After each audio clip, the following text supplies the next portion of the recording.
I don't know if you've heard the parable of the pottery class or not, but here it is. There once was a pottery class, and the professor divided the groups up into 2 sets. He told the first set, "Here is your 1 lump of clay. I want you to shape and reshape it until you form a perfect vase, and at the end of the semester, I will enjoy seeing it." And then he went to the second group and he said, "Here's tons of clay. You can take as much of it as you want. You can make as many vases as you want. And at the end of the semester, I just want to see the best vase that you made." So fast forward 3 months, it was the end of the semester. Everyone in the pottery class brought their jars back. And the group that all worked and focused on their 1 jar had really nice jars. They made good form, good shape. Everything was really nice about it. But the incredible thing that the pottery professor learned from this experiment was that the group that had the freedom to try to make as many as they could, and they made mistakes left and right. They had to smash some, they had to throw some away. They made some horrible, horrible jars. But at the end, that group had a far better product than the group that had to focus in a very perfectionistic way on trying to produce just one really good one. So that is a principle that we apply in music lessons all the time, and a system that I've used to reinforce that is the music pieces pyramid. It's a system that I encountered during my master's degree in piano pedagogy, and I have seen it just be incredibly helpful. So we have 3 levels here: the challenge level, the lesson book level, and the easy reading level. If you do not understand the levels, this won't work. So I'm going to belabor this just a little bit. Challenge pieces for a beginner pianist would take them probably 6 weeks to learn. They cannot learn it all at once. It's tricky. There's some skill that they don't understand.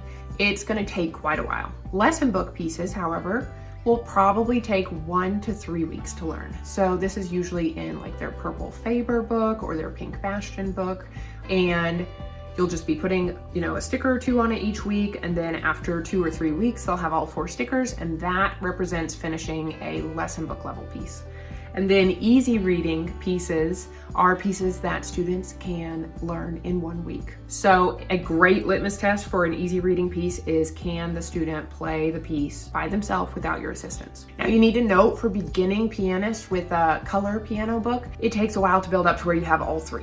So I will readdress that in a minute, but those are our 3 levels. And I'm going to show you some completed pyramids from last year. So this was from one of my students. As you can see, we put a sticker on for each time she finished a piece, and that's fine. This semester, I am just going to be drawing tally marks. It's faster for me, but stickers are great, and sometimes the students really enjoy them. Now, if you'll look at this pyramid, the problem with it is there's actually a little bit of imbalance. So our goal is for this lowest level, the easy reading level, to be the level that has the most pieces.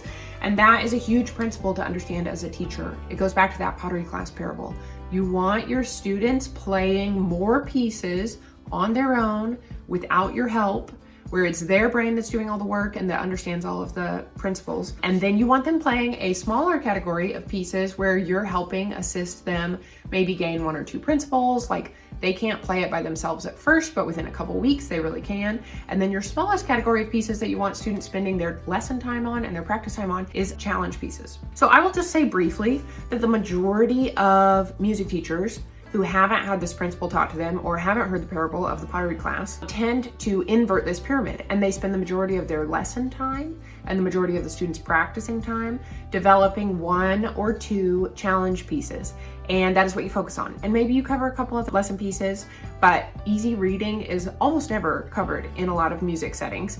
And it's a shame, because that's the pieces that the students plays that when they're sitting down there playing, that it really sounds like music to them and their brain. When they're working through a challenge piece really slowly, it's hard for them to hear the melody, all the elements of the song. So we use this method to balance it out. So I will show you one final pyramid. This one was a more balanced pyramid. So we were heavy on the reading in the bottom category. And then we covered a fair amount of lesson book pieces. And then we did have recital pieces that we really used as a challenge, but we didn't belabor that too much. So I often at the end of the semester will tally up how many pieces a student learned total, and this student learned 29. And so it's exciting to see their progress and help them with that by the end of the next year too.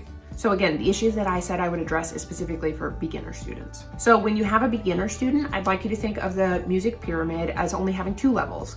The first level is going to be lesson book level, and the second level is going to be easy reading, because our main goal during the first time that we're getting started with a student is for them to enjoy the music making process and to feel empowered in it and to feel like they know how to play songs. So that is why I rely heavily on the color book method, because students, it's very intuitive. Students can see the color stickers on the keys, they can look at the book, and they're able to play on their own. So it's an impressive system to help the student feel really motivated. And then over time, you're gonna be building up so that you have more categories, but it's completely normal for the first season of a student taking lessons for it to be more of a focus on just lesson level and easy reading. So a clear example of how this might play out for a student who's been taking piano lessons for maybe a year and a half. Let's say they're using the Hal Leonard method and they've just finished their level 1 book. And so we're getting started on the piano lessons level 2 book. So as they're working on pieces in piano lessons level 2, that's gonna feel a little bit like challenge, just because it's a new level, new skills, new difficulty. And especially if you're looking towards a recital, you might flip forward a couple pages, flip to the middle or end of the book, and choose one of those pieces to be the challenge piece. So at this point, we're saying book 2 is challenge level, and we're gonna be choosing pieces out of there at a slower rate. Book 1, which the student just finished, was their lesson level. So we might start a second book like piano solos book or the piano technique book and read through that level 1 book while the student continues to learn on level 2. So you want to couple the different levels a little bit with each other. A nice thing about that is that the level 1 feels really easy by the time the student has finished reading the entire book. So that helps them get through those faster, and you're able to focus on teaching skills, not just the individual pieces. And then the easy reading that student might do would be to review their color songs book. So a great thing about reviewing a book and doing a reread through it is that even though the student already has their stickers on the pages and stuff, you can add a 5th sticker to show that you've reviewed it. And it's neat to see how the student's brain has probably leveled up as they learn their level 1 book. And as they revisit color songs, they're able to really hear the melody very clearly and feel the power of making music with that. Sometimes you can throw simple duets in there to make that even more gratifying, but that is one way that it might play out for the music pyramid. So a quick and final review. There's the 3 levels: challenge, lesson, and easy reading. These levels should all be written down in the piano student's notebook assignment on each week. You'll be keeping track of it there as well. And then when you finish a piece, you put a sticker on the page, or you can just make a tally as well. That's totally your choice. With beginners, I gravitate towards putting a sticker on. With my more advanced students, I just keep my own notes on it. And so you would put a sticker on the easy reading level as soon as the student plays that piece. On the lesson book level, you would not put the sticker on the music pyramid until the student has gotten all 4 of their stickers on that piece that shows that they've really learned it and that they're able to play it by themselves.